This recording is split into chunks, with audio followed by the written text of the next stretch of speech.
Welcome to The Tax Factor, the UK's top tax podcast from Blick Rothenberg, the tax, accounting and business advisory firm. This week with John Bull and Malli Kini.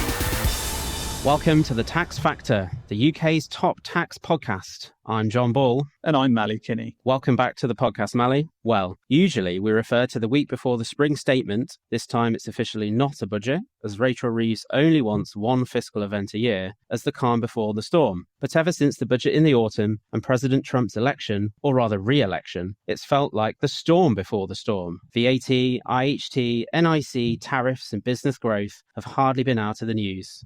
So, Malli, what's caught your attention this week? Thanks, John. Well, kicking us off this week, former Liverpool footballer and Sky Sports pundit Phil Thompson has another reason, aside from Liverpool FC's recent cup exits, to be down in the dumps this week. Loving the pun there, Malli. Thank you, John. It was widely reported that he lost his own IR35 appeal at the upper tier tribunal, leaving him with a tax bill of close to £300,000. Thompson originally lost his case at the first tier in 2023, with the decision hinging on Sky Sports' control over his engagement, which is an indicator of employment rather than self-employment. Thompson appealed that ruling on 4 legal grounds, including the interpretation of his contract and the level of control Sky exerted. However, the upper tier rejected each argument, crucially confirming there was no material error of law in the first tier's decision. The ruling highlights that there's continued scrutiny on freelancers and contractors by HMRC, particularly those in high-profile media roles, which we've covered in prior episodes of The Tax Factor. Quite the own goal by Phil there. Very good, John.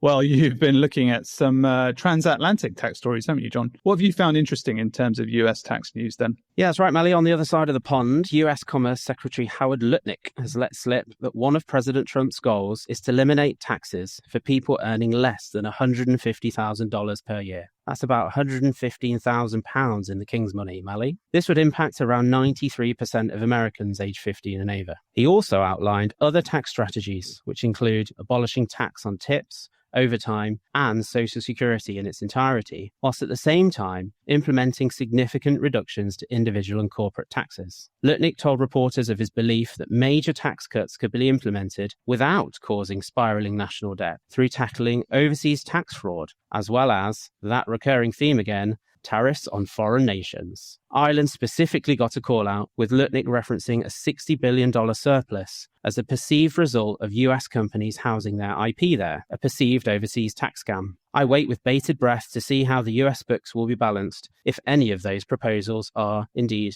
enacted.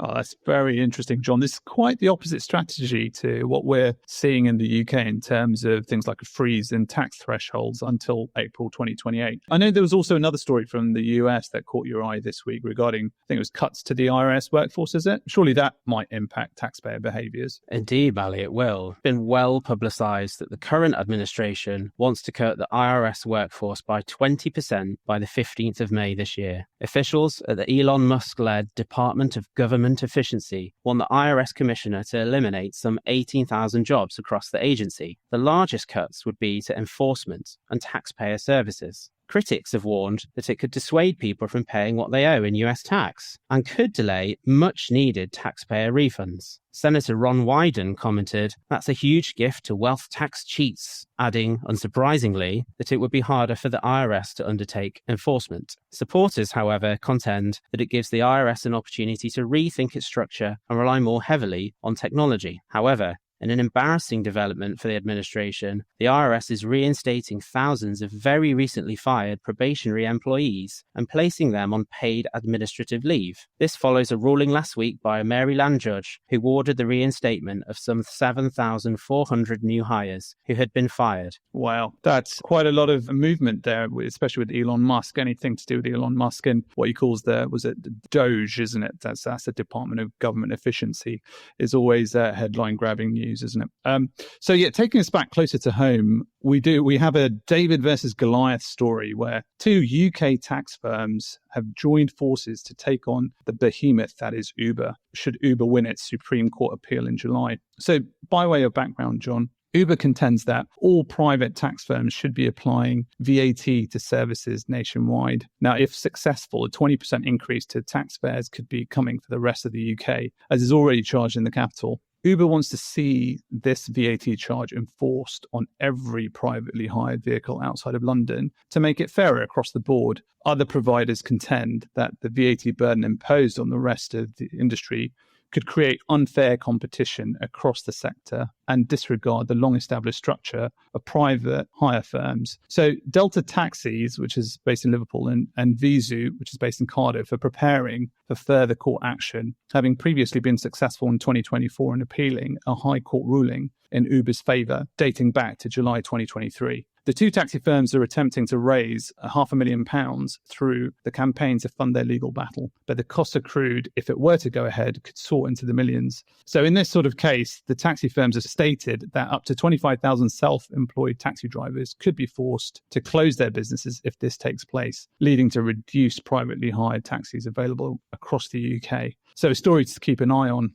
So, John, we've got the spring statement next week with Rachel Reeves sort of giving us an update of what the state of affairs are. I mean, obviously, the 30th October budget last year was very interesting. There was so many areas covered and so many taxes touched. What's your view of whether there's going to be anything interesting that's going to come through on the 26th of March? Well, as we referenced earlier, Malli, we did have a significant amount of change announced back in October. Rachel Reeves has said she only wants one fiscal event a year, so the surprise would be if actually anything happens, in terms of tax at least. I'd be very surprised if we have any changes that are talked about next week. Yeah, I think that's fair. I think if anything, there's only two levers she has, right, John? So she can either amend her projected spending or she increase tax take. I think she's done lots on the tax take side, so surely she's going to be focusing in on the spending. I think so. And naturally, a talk about the general economic outlook, I'm sure will form a big part of the content next week. And hopefully we're on the same page here. I think it's going to be hopefully quite underwhelming from a tax perspective, which I'm okay with,